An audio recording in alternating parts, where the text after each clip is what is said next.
Good morning, good afternoon, good evening, everyone. Thank you for joining. Welcome to the latest episode in this series of the Application Packaging Experts Roundtable. Very much appreciate you joining promptly. And today's speakers, you've heard from us already, but I think it's certainly valuable for us to share the experience of everybody on the call. Just from my perspective, I'm the major account manager at Flex, residing in the UK, but I'm responsible in working with multiple international service providers and end users in exploring how application packaging and some of our solution sets would be a great fit for some of the business needs that those organizations have. Perhaps Bob Kelly, if I hand it to you to introduce yourself, please. Thank you, Jace. I am Bob Kelly. I run product management for the AdminStudio product and a couple others at Flexera. I've got a pretty long background in this space. I started AdminStudio, which is now IT Ninja. I've written a couple of books on scripting and packaging deployment, desktop management type topics. Was an MVP for a while. Do things like this a lot, which I love, and I'm joined by some others that also have a pretty impressive background. I'll pass it over to you, Kieran. Thank you, Bob. I'm Kieran Manke. I'm the product manager at Flexera. I take care of AdminStudio from product management standpoint, and I have close to a decade of experience in application application packaging and AdminStudio together. I started both at the same time, so yeah, that's about me. Over to you, Mike. Sure. Mike O'Connor, I'm as it says, senior solution engineer, supporting AdminStudio for the past it's coming up on 14 years. Supported Install Shield and installation side and some of the other areas. So good to be with you again today, and look forward to speaking on the topics. Brilliant. Thank you, everyone. As you can see, Bob Kelly is sharing his screen. He's a presenter today. So, Bob, I'll ask you to just take the audience through the conversation for today. Yeah. So the idea of these sessions, this roundtable approach, was that we wouldn't spend a lot of time on slides, but would like to make it as conversational as possible. So we'd love your questions. And if your questions are not testing related, that is perfectly okay. We leave it open to take us in any direction. But so that we have something to talk about, and we're not just sitting here waiting for questions to roll in. We do come with a topic. And so this time we've chosen package testing. Testing is obviously super important.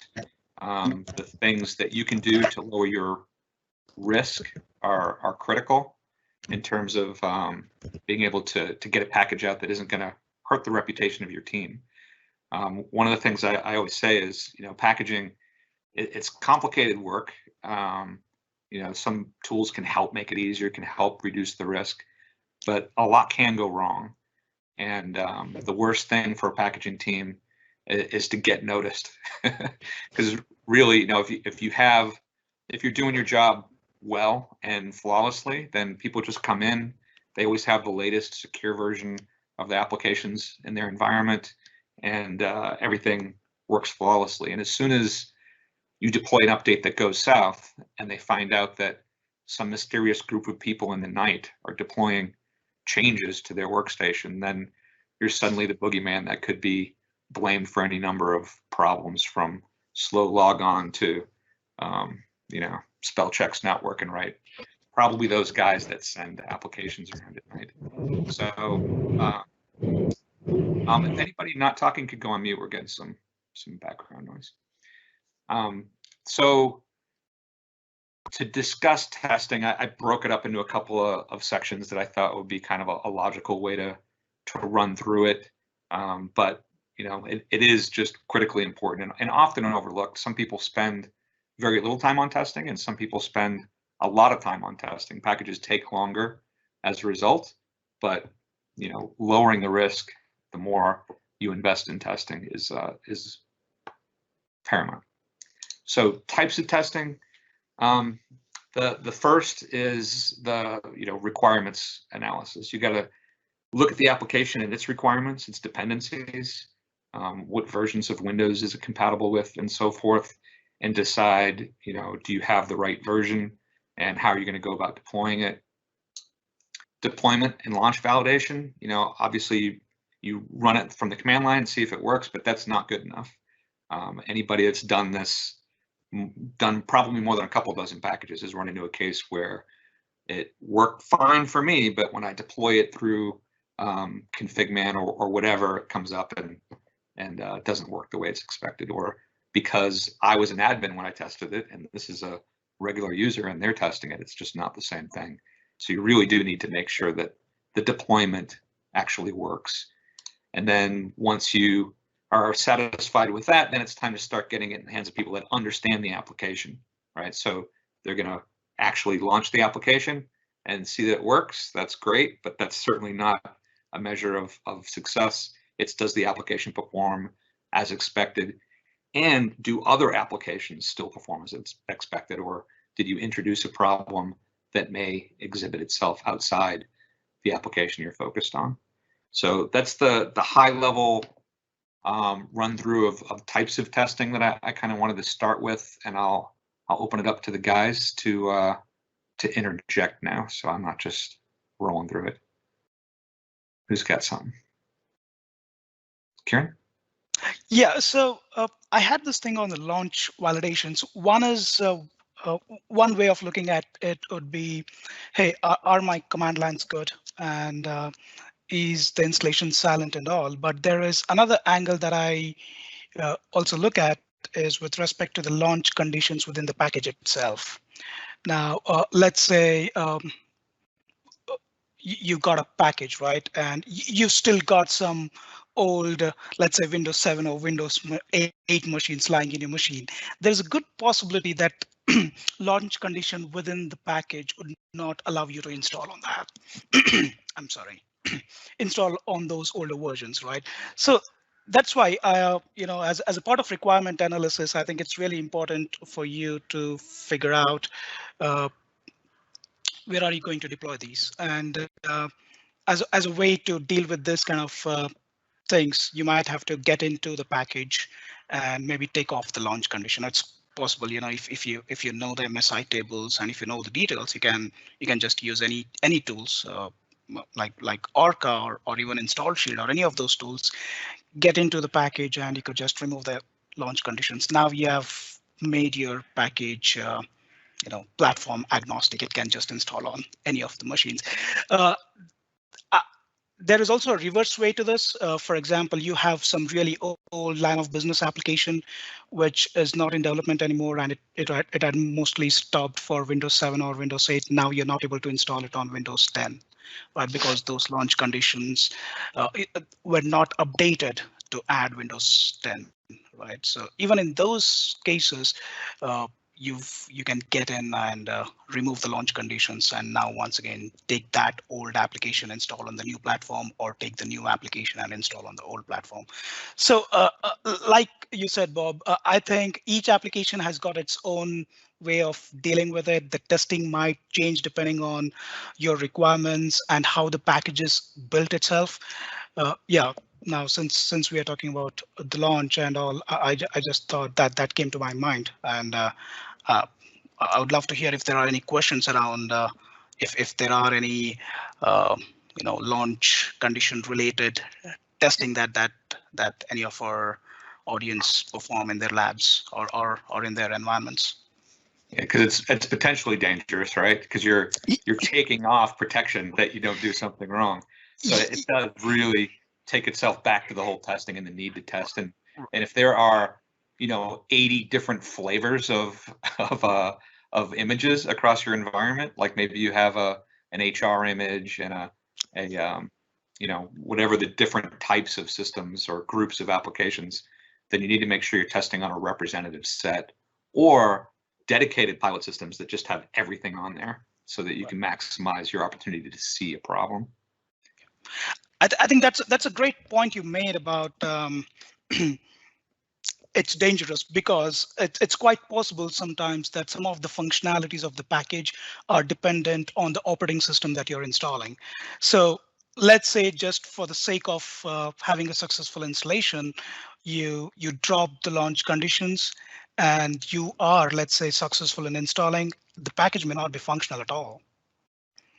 The developer would have put that launch condition with the reason of saying, hey, there is a particular component in this package which is dependent on some component of operating system on Windows 7. So I think this is where it gets into details of what is the level of testing that a packager would have to do, and that is where it becomes very package specific or application specific. To your point, right? It's sometimes the app there's a reason that it's got that condition. Other times it's a really old application that, Windows 10 didn't exist when that condition was added to that app. So it may work, it may not. That's why you test up front. And being able to have something that could quickly identify that potential issue, right, and help you solve it is much more valuable than doing manual spinning up VMs and just installing it, see if it fails and why. And that's why having a solution that has that built in is important. Oh, you get something else, Karen? No, nothing. One thought I had while you're doing piloting or, let's say, functional testing, I think it's very important that you identify not just the right set of people, but also keep in mind the kind of configuration that your application might have depending on the users. So, let's say for a given application, an engineering team might have a higher level of privileges compared to, let's say, a different team like HR or anything. So when you're trying to set up your pilot environment and you're trying to do a targeted deployments, I think it's very important you keep in mind what are the various kind of configurations that you have addressed in your package, and then identify your target audience or the pilot audience based on that. So you could test those configurations along with the functional testing of the package. That will just make sure everybody gets exactly what they have access to. Yeah, and user privilege being the most overlooked limitation, because you live on your computer as an admin all the time. You're running everything as admin, and then you don't see the problem because the limitations that the application will exhibit once it's on a system where things are locked down is definitely going to be different. So the most seemingly obvious thing, but not until you get burned by it, is to make sure that because you'll say like, hey, raise your hands for pilot test. You're going to be a pilot tester. You're going to be a pilot tester. And those guys are, like Karen said, they're all engineers. They're all people, hardened against problems and willing to take, the risk of issues on their machines to help out. But those people may not be representative of the people that are ultimately going to be receiving it. So while you shouldn't exclude those guys, you definitely want their input. You don't want it to be too heavy on people that have privileges, so you'll miss those issues that can arise. The next thing I wanted to speak to was kind of the timing of testing, right? When do you test?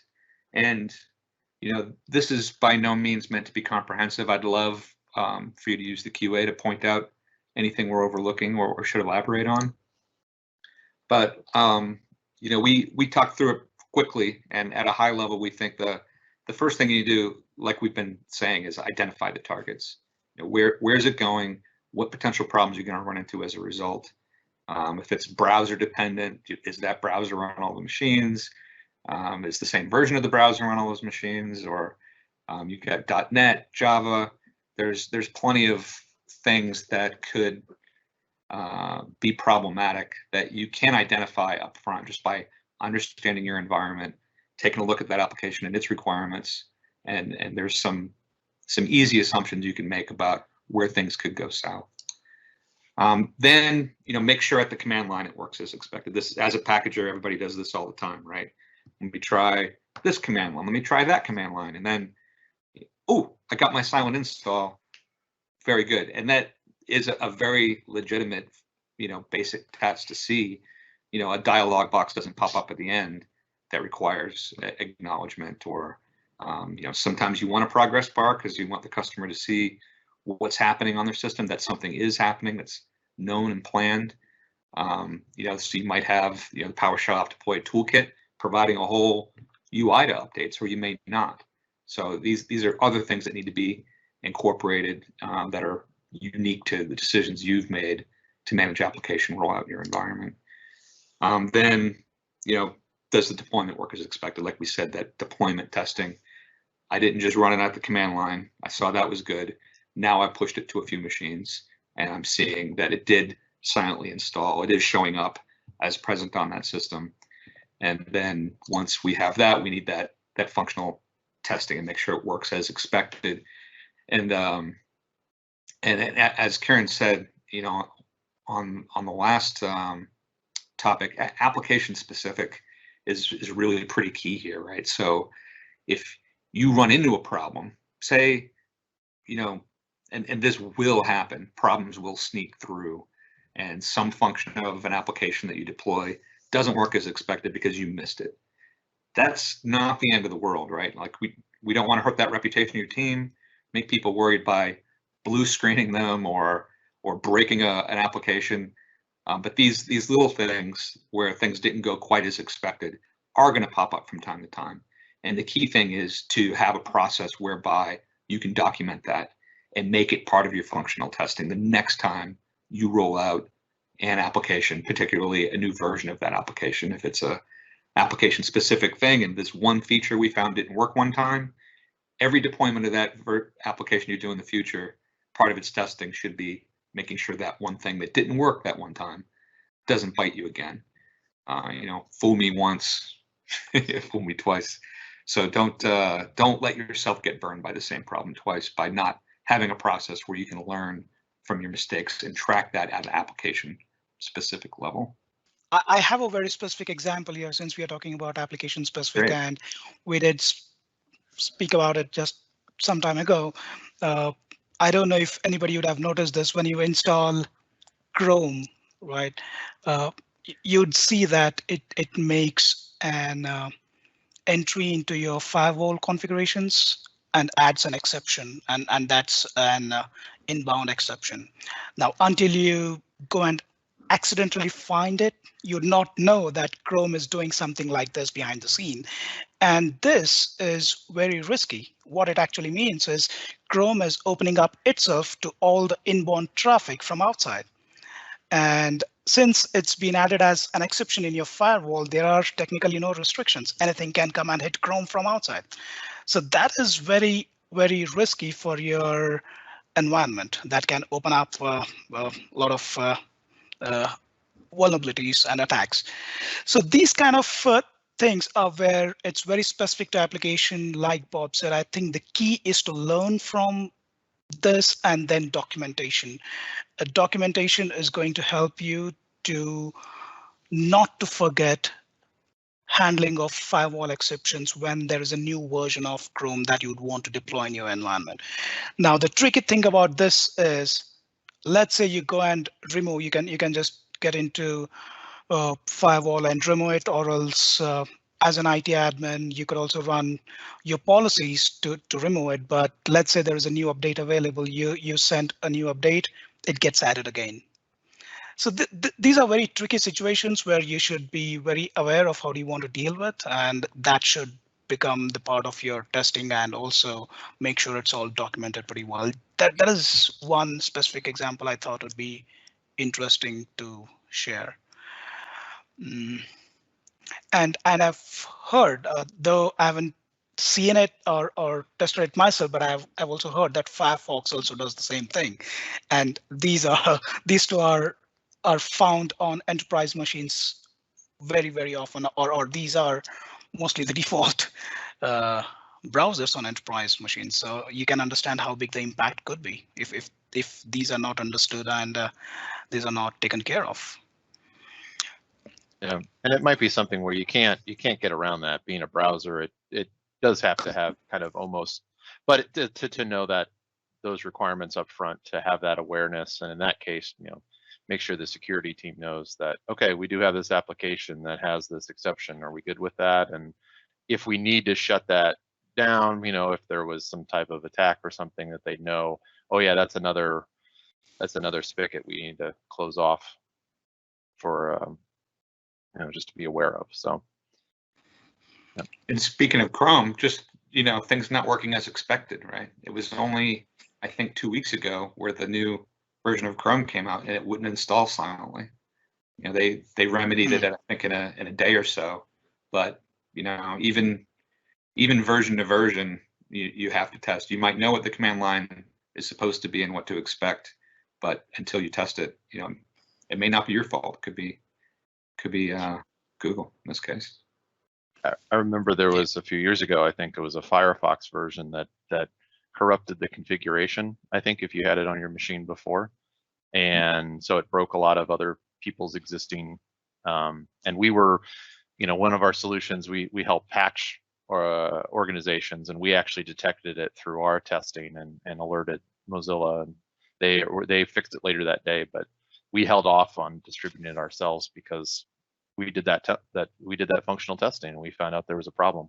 On the command line, when we say validate the command lines, I think the moment we talk about command lines, it's mostly thought about silent installs, but in many cases it is way beyond silent installation. You know, depending on the vendor and the amount of customization he has offered or provided for a package, the command line validation is not just limited to make sure your package gets installed silently. It would also be to make sure your customizations that you'd have passed in those command line. Let's say I want to turn off EULA, or let's say I want to turn off auto updates, all of these, right? So all of these also needs to be tested after the deployment to make sure those are actually applied. So so you can't really feel rest assured that, hey, the package is silently installed, so I'm good. You'll have to go one step ahead and also make sure the customizations that you've passed in the command line are also applied, and those particular settings, it could be in registry or it could be in some file, all of those are set as you are expecting to be set to. Yeah, it's a really good point, that to include validation of your customizations as part of testing, because you could very easily say, okay, I know that if I set this property at the command line, then I know that the automatic updates will be turned off, and it has for the last 10 versions. But next week, a new version comes out and they move that setting. Now it's not in the registry; it's in an XML file or who knows what. Yeah, so you really do have to make sure that what you expect to happen happens, and it's not necessarily the fault of your package. It could just be that things have changed. All right, so another kind of angle on testing for us to run through is who should do the testing, right? So obviously you as the packaging engineer are gonna test, and then you know everything and your package is perfect because you know what you're doing, but maybe not. You could miss something. You could be getting too comfortable with this application or making assumptions that things haven't changed when actually they have. So it's really important to have a peer review, right? So hopefully you're not the only packager at your organization, and so it'd be wise to have someone else check your work. And I know a lot of organizations have this as part of their process, where they actually have it documented. Okay, I was the packager on this application, and it was validated by this individual, just to formalize that peer review process and get a second set of eyes on it before it's hitting the production environment. And then, of course, the end user needs to test. A lot of organizations will have, they'll refer to them as a subject matter expert, but that really is a relative term, right? So, you don't know anything about this application you're deploying, then, and that can often be the case. If you're responsible for hundreds, even thousands of applications, you really shouldn't even expect anybody to be able to properly say that the application is doing what it should do, because you just can't know all these different applications. In many cases, they're very industry or vertical specific and require some expertise.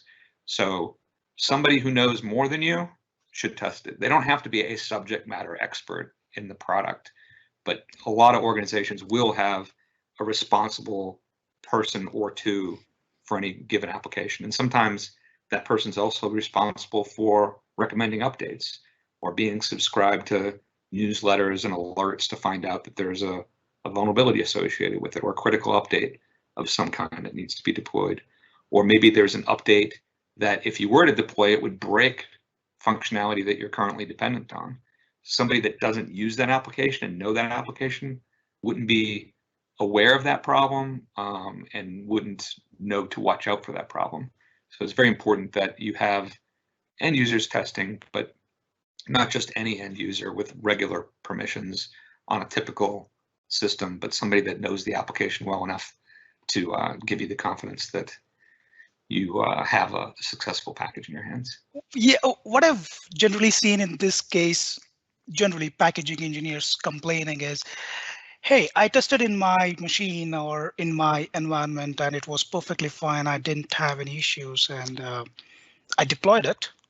And then the package broke or it didn't install properly or a number of issues.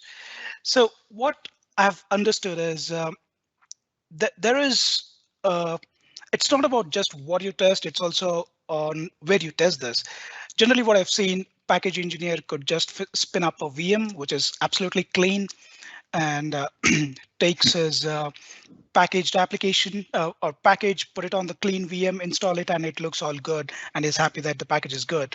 But I think what is important here is the package engineers to keep in mind that they have to test on something like a gold image, or sometimes referred as a SEO image, which is a standard image in your enterprise.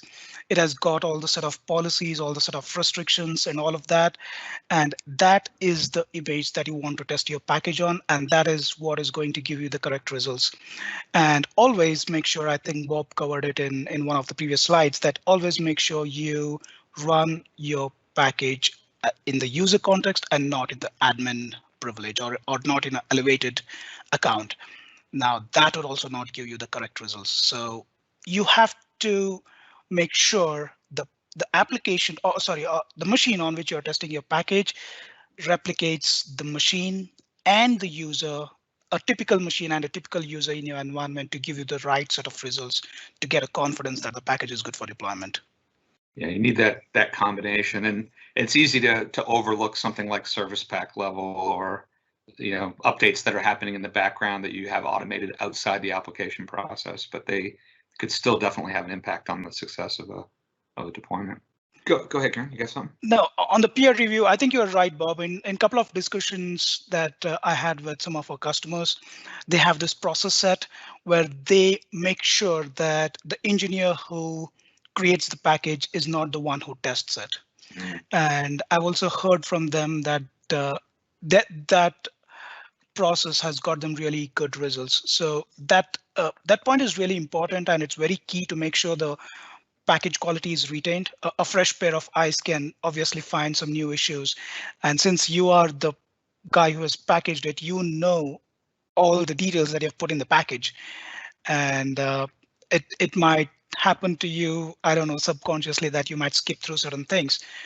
But it's always good to have your other teammate within your packaging team test the package. Like you said, you're right, spot on that, where I've heard from customers that has given them really good results with respect to the quality of the package. I haven't heard this before, but it's popped into my head that it'd be great gamification, right? To okay, you created the package, now someone else needs to test it, and then that tester is incentivized to find something. So, if I create a package and Karen tests it, if he finds a problem with it, I have to buy him a Coke. Well, yeah. I like that. so he's never going to get a Coke from me, but the promise of getting a free Coke is going to make him look harder. I do want to talk about AdminStudio and its role. It's not the intent of these sessions to talk product too much, so we've intentionally kept it out of the conversation to this point, so that if you are worried about a sales pitch or you don't care about AdminStudio, you could drop it, not be upset. So we've segmented it, but we are aware of the fact that many people on the call do have AdminStudio, or just would like to know what's the difference. What do you get? We talk about having the right tools. So what kind of roles and things can AdminStudio offer to the testing process? The most basic one, the most popular one is just general Windows compatibility. AdminStudio will, when importing an application into the catalog, pull it apart and look at that installer and identify problems with specific builds of Windows 10 or versions of Windows that you've configured. So you can see a report where issues have popped up. Many of those can be automatically remediated. Some of them have to be manually remediated. And there's different levels of problems. Some you can disregard, some you should do something about. And so that is pretty important. And it was the case way back that we could really only do that for Windows installer packages, because we can get the files out of that pretty easy. But we've since enhanced it to legacy applications. So in many cases, in a majority of cases, actually, we can get the files out of a legacy setup as well and do that same level of compatibility testing. I'll run through them all and then throw it over to you guys to for Mike and Karen to highlight the things I've inevitably missed. Conflicts with other packages. I think this is something that was a real issue back in the day. You know, DLL hell, you still hear DLL hell coming up, but it is far less common than it once was. So we used to recommend, as part of the packaging process, that you would do conflict testing early on and resolve any issues that pop up. These days, we recommend doing so reactively. So if you run into a problem, looking at the results of conflict analysis and being able to remediate it is very valuable. But if 99% of the time you don't have a problem, or you don't have a problem that actually surfaces to cause you any issue, then it's arguably a waste of time to identify and try to correct something that isn't really a problem. So in an effort to try to get through the process faster, we fully acknowledge the fact that upfront conflict analysis isn't necessarily a valuable use of your time. We can test your package against other packages and see where files step on each other. We can do the same thing against other build images. So if you have a gold image, you can load that, and the application conflict analysis can also check against those in the same way. So it gives you confidence that this application isn't stepping on anything. And if it is stepping on something, then it can be a good trigger for you to focus your functional testing. So you're testing the application you deploy. What other things might break? Those things where you have files overlapping. So this awareness that your application is sharing a file with application B tells you, okay, part of functional testing, we're going to test the application. We're also going to test application B and make sure that it functions as expected as well, because we're aware that there's some shared files. We can also test for best practices and help resolve a lot of those. You know, this, I believe, defaults right down to ICE validation testing. ICE errors are super cryptic, and you know, it was such a promising thing, because you'd run the checks and you'd get back these ICE errors, and you're like, well, okay, how do I fix them? Which one should I fix? Then, you know, Microsoft throws its first big MSI over the fence, Office, and it's got hundreds of critical ICE errors in it. So I think a lot of people were turned off by the notion of ICE as noise pretty early on. There are some that are problems that you should do something about. The majority of those errors, I think, are fairly meaningless. And getting a perfectly clean package that has absolutely no ICE errors is another example of what may be a waste of time. You know, it's if these ICE errors don't ever cause any problems, then should you be spending time trying to resolve them? It is another thing that AdminStudio can do in many cases, automatically fix an error, and others just make you aware of it. And then we also have suitability testing for virtualization. If you're going to virtualize your application into ThinApp or AppV, or even MSIX, which also has some virtualization attributes, I would say, some similarities, we can look at that application and based on its contents and what it's doing, recommend, is it a good candidate or not? If it's not, why? So that you can just, have that additional insight ahead of time. Dependency checking, we actually do Java dependency checking now. We introduced this, I think, about 2 years ago, where we'll look in the application, see if there is a dependency on Java or Java runtime, and what version. And then we also are aware of what versions of end of life. So you can be aware, is this application I'm deploying dependent on an EOL version of Java? Maybe I want to do something about that. Make sure it works with the latest version of Java, and don't introduce end of life components into your environment. It can also tell you, is Java being installed with the application? So you can take special attention to that and make sure you're not stepping on a shared component, that it's isolating itself. That awareness of Java and what applications are affected by it can also be a very good upfront measure of where to focus your deployment and functional testing. So I'm deploying a new version of Java runtime because there's yet another vulnerability against it, and I need to get a secure copy out there. What applications are affected? That can be a pretty difficult question to answer without an automated solution such as this to give you those insights. So I think those are the big ones. I probably missed something. I probably could have provided more detail on some. So let me throw it over to Mike first to elaborate or fill in any blanks. Yeah, I think you got everything. It's really what I see of AdminStudio is giving that upfront analysis. Bob joked you're the expert in all your applications. Probably not, right? Most enterprises like I talk to, you're managing probably usually in the hundreds, if not thousands of applications. And even if you have a team of people and you have some experts that have been doing this a long time and newbies, there's a lot of built up knowledge, but depending on who's taking over a particular application, a new version that comes out, you don't always know everything about everything. So if there's something that we can provide you that analysis, that upfront information to, hey, just know if you're going to deploy this app, it needs this, this, and this, and we could do that quickly. Because typically, if you don't have something like a solution like AdminStudio, you're spinning up VMs and you're determining that, right? And hopefully, you're kind of going to your internal knowledge base and maybe shortcutting some of that.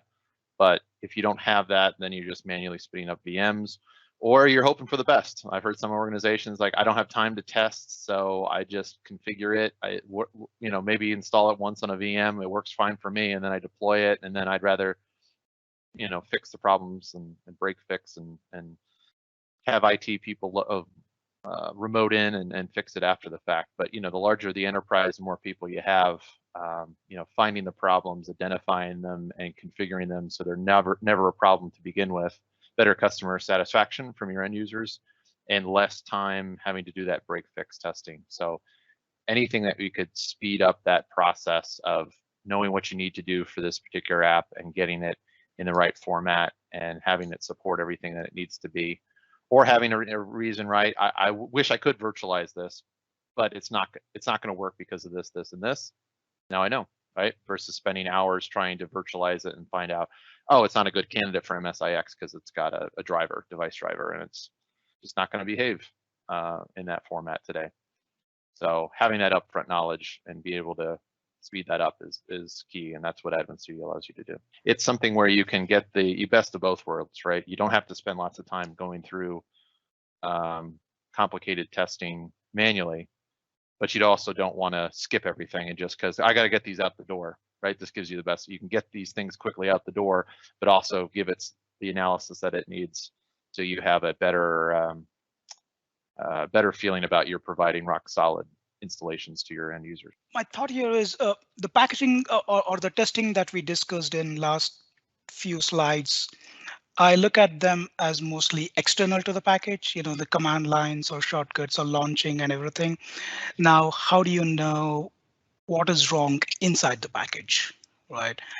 As a packager or as a package engineer, you would never be able to know what is wrong inside of the package without having a tool like AdminStudio. We get into the package and we give you details like, hey, is your package calling some deprecated API? You'd never know that by your regular testing that you'd have done, like command lines and all of that. And you'd not know if your package has any unsigned drivers. You'd not know if your package has got some unmanifested control panel files or something like that. So that is the advantage that AdminStudio adds to your testing. And like Bob's point where you said that ICE errors are really cryptic. It's really difficult to understand. It tells me there is a problem, but now I don't know how to fix it. Now, if you look at that, the kind of description that AdminStudio gives when there is an issue with the package, it gives you the details about what is the reason for this issue and why is this issue happening to an extent where it goes to a file in a package or sometimes to a registry entry or something like that. And it also tells you what is going to be the fix for that. And in few of the cases, we also fix those automatically just by a click of button. So you just click on a button and it fixes the issue. And as a part of that fix, you'd get a transform file which you could apply to your MSI while you're installing. So this is also to Mike's point where you spend too many hours testing and all of that. Now this kind of errors, details, and a targeted solutioning helps you save a lot of time, like what Mike was saying. Yeah, time savings, and to save you from going down the path up front, and then also as something to look back on if you run into a problem, you've got amplifying information to help you resolve the problems that you come up against. I'm aware that we have a pretty good number of questions coming in, so I will kind of end this topic. I got my quick obligatory come join our community. We've got lots of great stuff and we're adding new stuff all the time. But let's get to that Q&A. I'm just reviewing it, Bob. Lots of questions coming in, and just as I've published to the group, just seeing how many questions are in relation to the content that was covered in regards to testing. If not, then we can of course cover some of these questions that you have coming through. You've got the luxury of having really all of us on the line at this moment in time. So please do ask us, please question or even comment on anything that we've raised today and any other assistance we can provide, and we'll certainly try to help you with the time allocated. So just going through some of the questions, Bob, let me just see what's come through in testing. Many questions coming through MSIX, as you can imagine, team. It is a hot topic for 2021. That's fine. I mean, our intent was to let it get steered, and we really dominated it with testing this time. So if the questions are largely MSIX, let's talk MSIX. Yeah, sure. Okay. Manish, thank you for sending this in. It is regarding MSIX. Just asking if there's any laid steps to execute a PowerShell script copy using PSF step by step. Any thoughts on that? Kieran, I saw you nodding. Perhaps something you can comment on? Yeah, that is a great way of executing custom actions in MSIX. Don't say custom actions. Yeah. Anyone Well, yes, there are steps, but if I talk in the context of AdminStudio, right?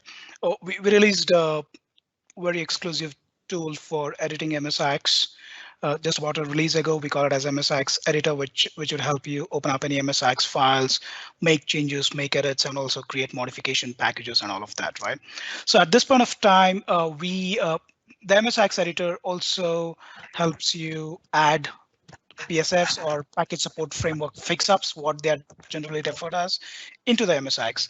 The idea of PFX is generally to fix your runtime issues that you see when you're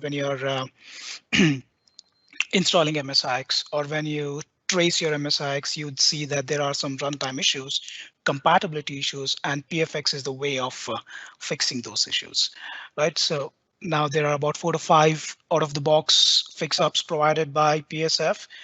One of them is PowerShell script, where you could add a PowerShell script and have MSIX package trigger the script as part of its installation, right? So at this point of time, we support creating of adding PSFs and fix-ups into MSIX package in the editor, but now it is limited only to the most commonly used one, which is referred as file redirection fix-up. But maybe in a release or in the future to come, we will be adding support for adding PowerShell scripts out of the box. So all you have to do is supply a pre-script and a pro script, and then the tool should take care of it. Yeah, it was a risky thing for them to introduce, but Microsoft reports to have done so based on strong customer demand. So you can have a script run at installation time, or at launch time, or after launch when you're closing the application, or after uninstalling the application. So you can have a PowerShell script run at any of those instances, which could be helpful for injecting user-specific customizations into a package, for example. But there was definitely a concern that this may open up the Pandora's box that was custom actions, where you basically had, okay, it's an MSI, but really it's not an MSI at all, because there's no files in the file table. It's just running a command line install of an application. And sure enough, we were talking to Tim Mangan recently, and he said the most common question he gets about the ability to run PowerShell in a MSIX is a script that would install an MSI package or a legacy setup package. And it's just absolutely not the way to do it. So to the extent that I believe either through policy, or I'm not sure how it was ultimately enforced, but it is the intent of Microsoft to make this available to us as IT pros, not to developers as setup authors. So we should not receive an MSIX package from a vendor, open it up, and find out that there's PowerShell script running a silent install. Then it's a MSIX wrapper at that point. It's providing none of the benefits of MSIX. So it should be limited to probably that use case where you want to do something to that user-specific profile for that application that may have some dynamic nature. It should be an edge case, because for the most part, when you're deploying an application, if you want to do something before or after you deploy the application, then you do it in your script wrapper or in your installation sequence that to trigger these other operations before or after the install. It shouldn't have to be in the package if it's a deployment related thing and not a package related thing. Cool, thank you, Bob. Manish actually mentions something else as well, which you probably just want to tag along from that, is likewise with AppV, is it possible to execute system context machine scripts from MSIX? Kieran? I don't think so. MSIX is very and strictly user context. I don't think it has any capability today to run in machine context. Or the question was about AppV though, wasn't it? Yeah, like Yes. AppV is same limitation. I think this question is important as a application packaging community, so I thought I'll bring it up and get your opinions on this. So the question goes like this: just curious how long the on-prem packaging works in this rapidly changing industry. On-prem packaging. Right. So packaging on-premises applications? That's how I would read it, considering the fact that most of the applications are either like getting onto the cloud or with web, all of that. The desktop products could be coming down. So that's how I'm reading it. Yeah. I don't know if it means the infrastructure on-prem and cloud, but I'm reading it the first way. Cloud offering too. I mean, that comes up now and again. I'm personally don't think it makes sense to have something as file heavy and as complicated as packaging. It's one of these things that just doesn't make sense to force into the cloud. But we do get the question quite regularly about the applicability of packaging. If everything's a cloud app and you don't have to install apps, everything's just browser driven, then maybe one day we don't do packaging. I'm obviously biased. I'm pretty invested in this area, but there's been claims just like this for a very long time, and the tail on this is very, very long.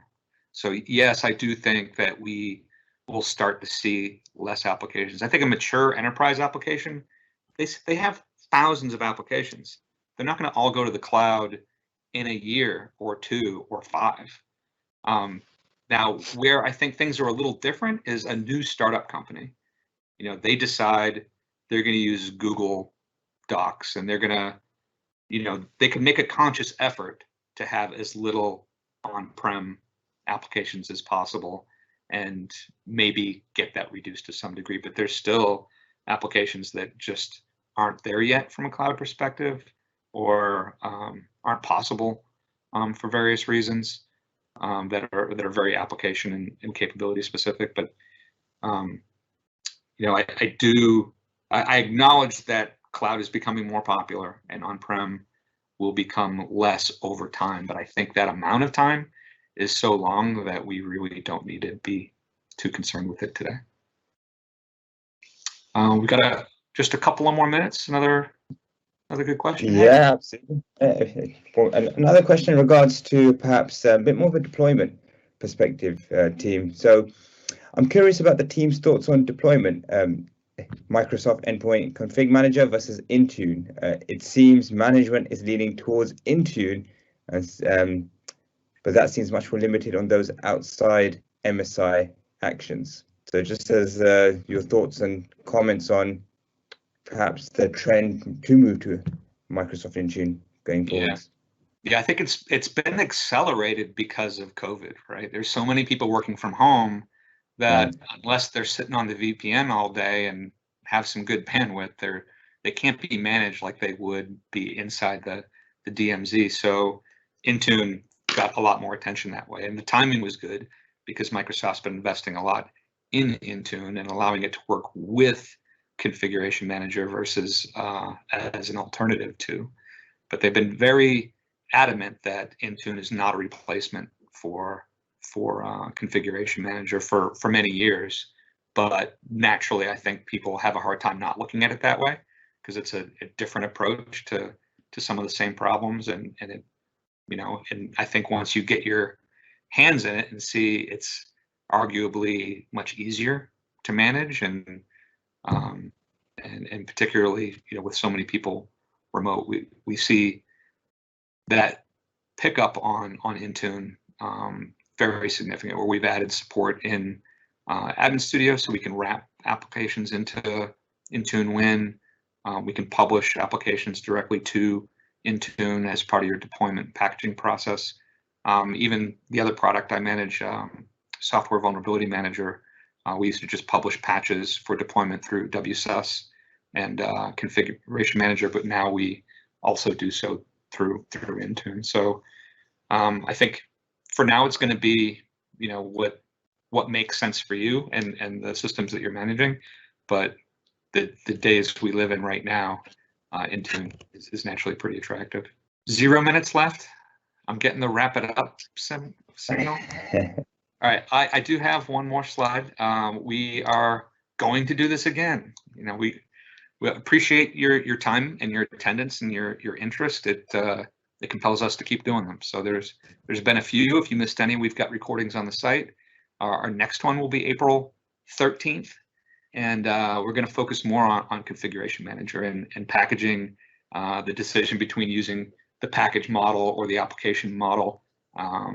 Kieran's going to dig into some details, thanks to the knowledge he's gained working from a product management perspective with AdminStudio, being closely related to those models and how to take advantage of them, what attributes can be filled in, how it works, and so forth. So that will be our topic we bring to the table. If you want to warn us in the community ahead of time that you have a bunch of other things you'd rather talk about, we will endeavor to make more time for Q&A next time. Thank you. Thank you. Thank Thank you, everyone.